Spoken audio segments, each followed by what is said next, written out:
Welcome to the Explainer. So, what happens when a political dissident has to flee his country and then spends almost 2 years in an immigrant camp with nothing but time to think? Well, you might just get something like Liberum Terra, a wild manifesto that starts with a simple street protest and ends with a detailed blueprint to completely re engineer society, technology, and humanity itself. Let's break down this incredible vision. To really get what this is all about, you have to understand the person behind it. The founder, Antares Kana, really sets the tone with the project's motto. You can tell this isn't just about building a company for him. No, this is a philosophical mission, and it's all rooted in this idea of making the absolute most of the one life you get. So, where does a plan this huge even come from? Well, it wasn't cooked up in some boardroom or university lab. The whole story starts with political persecution and a desperate escape. This personal history, it's the bedrock that this entire massive project is built on. Okay, so the founder's personal journey is absolutely key to understanding the project's DNA. It starts out as this very local, on-the-ground activism, but that gets cut short. After he flees Russia and ends up spending nearly 2 years in a Finnish refugee camp, he uses that time of, forced isolation to completely transform his vision. It goes from a local protest to the sprawling global plan that we're about to dive into. So after all that time reimagining things, what did this project actually turn into? Let's take a look at the structure of Liberum Terra itself. Because it's not just a political movement anymore. It's a blueprint for this multifaceted global enterprise. The manifesto describes Liberum Terra as this really unique hybrid. It's kind of like part tech startup, part think tank, and part social movement, all rolled into one. And the goal isn't just to solve a few big problems. No, it's to forge an entirely new global identity, what he calls a supranational nation made up of people called Terranians. And the project's activities are just incredibly diverse. On the one hand, you've got this very practical focus on building a financial base through IT products. But that's just the engine, right? The real destination is way more ambitious. They want to use that funding for invention, for research, for planning, all of it aimed at creating what the founder calls a new human corporatocratic ecosystem. The whole internal structure is set up almost like a video game or a pure meritocracy. Everybody starts out as an observer, just kind of watching. But then you can climb the ranks by contributing your skills. You can go from a specialist to a master and even beyond. The ultimate goal here is to transform a passive follower into what's called a Terranian progressor. All right, now let's get into the core ideology that's driving this entire thing. This isn't based on any political theory you've heard of. Nope. The founder created his own complex, custom-built philosophy, and it's called Noteprogressivism. The founder literally describes Noteprogressivism as an operating system for society. And the main idea is actually simple but pretty radical. The idea is that you can take any concept, a government, a business, a social norm, anything, and use this mental framework to systematically strip away all its flaws and then rebuild a better version from scratch. This process right here is the core engine of the entire philosophy. Think of it like you're debugging the source code for civilization itself. You analyze a system, you break it down into its most basic little parts, you filter out everything that doesn't work, the bugs, and then you rebuild a superior version using only the good stuff. It's a total engineering-based approach to social change.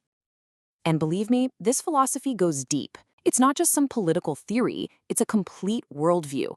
It's got its own complex terminology for different realms of thought and existence. It creates this whole cosmology from ideas that come from the material world all the way up to a realm of perfect, ideal forms. This whole framework is meant to be a universal map for understanding and improving literally everything. So the big question is, how do you get from this abstract philosophy to an actual new civilization? Well, the manifesto lays out an incredibly detailed, multi-stage master plan. Let's walk through the roadmap. The whole plan doesn't start with a big revolution, it starts with a meeting. The very first stage, called Voluntas, is all about finding a tiny core team of just 5 to 10 people. The priority isn't getting big numbers, it's about finding people with total commitment to the vision. Then, in stage 2, Virtus, the project scales up, but just a little, aiming for a team of maybe 25 to 50. This is the point where they shift from just internal planning to public action. They start to build a portfolio of ideas and actually test them out in the real world. Now, this next stage, utilitas, is absolutely crucial. The focus here is all about getting financially independent. The strategy is to launch a primary IT product that brings in revenue. That money then lets the project self-fund all of its more ambitious, world-changing goals. So once they have a proven track record and a portfolio of inventions to show off, the project enters Tempus Tellum. This is where they start doing serious funding rounds, looking to get somewhere between, say, 1 and 5 million euros in investment to really scale up their operations. At this point, the project is mature, and it's basically running on two tracks. On the outside, it operates like a major consulting and creative agency, making money.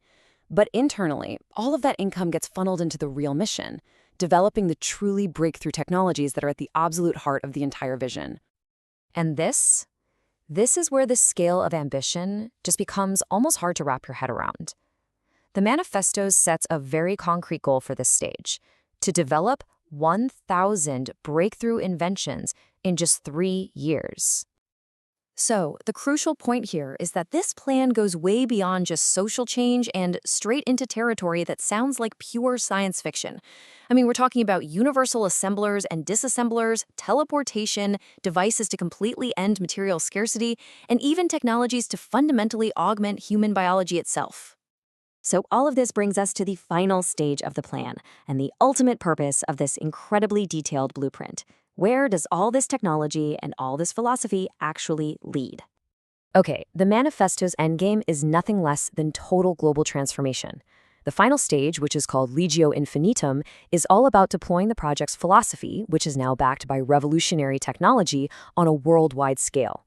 And the explicit goal is to remake governments and societies from the ground up.